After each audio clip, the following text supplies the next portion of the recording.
Israel had at least 2 breaches of the ceasefire. Reports in Gaza confirmed that 2 people were killed in the area of Rafah. A 15-year-old boy was recorded to be shot to death for no reason whatsoever, and Israel again shot the man who was trying to rescue him. Other reports said more, but the confirmed reports coming from the Ministry of Health in Gaza, they actually said 1 and another one who was critically wounded in a blatant breach of the ceasefire.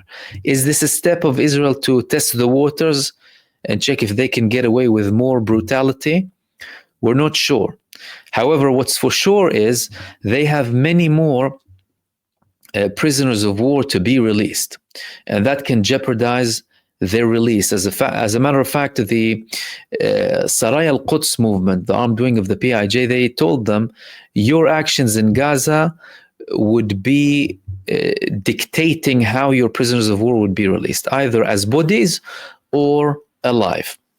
Now, Israel yesterday, the Palestinian resistance released 2 of the alive Israeli female prisoners. They were supposed to release another body, but they did not release that body. Why? The family of that woman said, that Israel killed, by the way, said Netanyahu did not want to release the body so that he doesn't affect the image of victory. What else happened instead? All of a sudden, Israel declares that they somehow in this magical operation found the body of Oron Shaul, who was kidnapped by the Palestinian resistance, a soldier, in 2014. They rescued his body. That was clearly a deal between them and Hamas that they did not speak a lot about, so that they can make up the number. But Netanyahu didn't want one of the current actual kidnapped Israelis to be released as a body. He didn't want to take that hit. But the Israelis spinned it in a way to show it as if it's like a heroic evacuation. Such liars. In the meantime, more things are being revealed when it comes to Jabalia and the places that the Palestinians are returning to.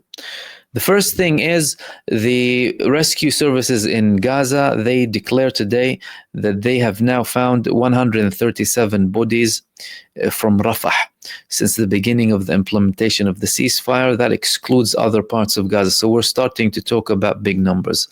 And when we say bodies, decomposed bodies, burnt bodies, parts of bodies, people having to look at clothing to try and identify bodies from the streets that were eaten by stray dogs and cats. Israel left them there deliberately so that they can decompose. The levels of barbarism of this country are beyond imagination, and now their crimes are being revealed even more. Now, when it comes to Jabalia, by the way, this is how Jabalia looks like. This is how Jabalia looks like now, or at least a very significant part of Jabalia. This is how it looks like, yet the people are going back. People are going back. This is how Jabalia looks like. Look at this. Look at this destruction. This is a result of not only Israel, the genocide state, the genocide terror state, but also all of the countries that supported this genocide state. All of the politicians, online figures, everyone in the media who supported this state of terror, everyone who was silent against this genocide, they're all responsible. But the primary ones responsible are, of course, those who implemented it. The terror state, Israel, the United States of America, the United Kingdom, Germany, and other European countries and their governments who supported this genocide outright and supported them with money and funding and everything that they needed. Despite confirmations that these are homes. These are not Hamas. Hamas, we saw them yesterday. They were in the streets of Gaza. Thousands of Palestinian fighters. These were the homes.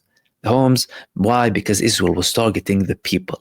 They wanted the people to go back so that they can feel there's nothing to return to, so they can lose hope. Yet, we're seeing again unbelievable things by the Palestinian people. Many of them are already taking off some of the rubble in their homes, and very quickly putting a tent next to the home. And the Palestinian civil services are already working, and working tirelessly with their very, very limited resources. And this was one of the videos that was published in Gaza today, with the civil services working to try and evacuate some of the rubble.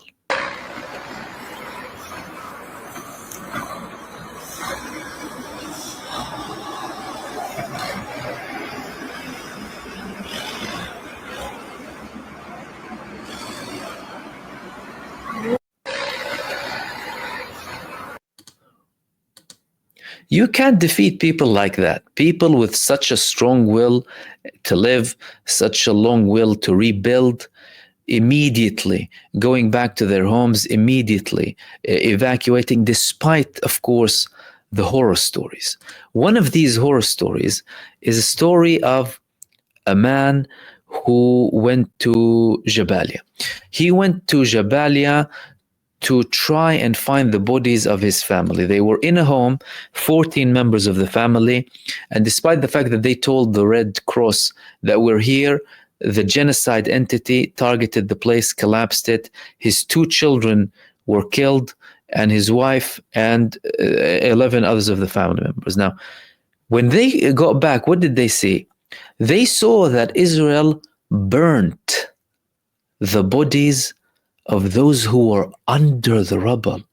Clearly, the Israeli forces were walking next to them. They heard them, and they burnt them basically alive. The man brought body bags, basically, to put them in, his children, hoping that he can bury them, only to find that Israel burnt them under the rubble. Can you imagine anything more depraved than that? Anything lower than that?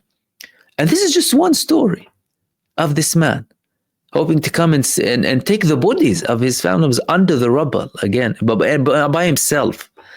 Because the rescue service is limited. They're prioritizing opening the roads, getting the people water, electricity, and of course, evacuations too. But in some parts, of course, they can't do everything all at once, and this requires a lot of work. But what's important here is that the scenes that are coming from Gaza now are giving even more condemnation about this genocide entity and the crimes that they have committed in Gaza. Again, yet despite all of that, the people are still there. They are still doing their best to rebuild, and they're doing their best to go back to their homes. And despite that, you still have images like this of children celebrating and of people raising the Palestinian flag on top of their homes and trying to the best of their ability to return to normality again.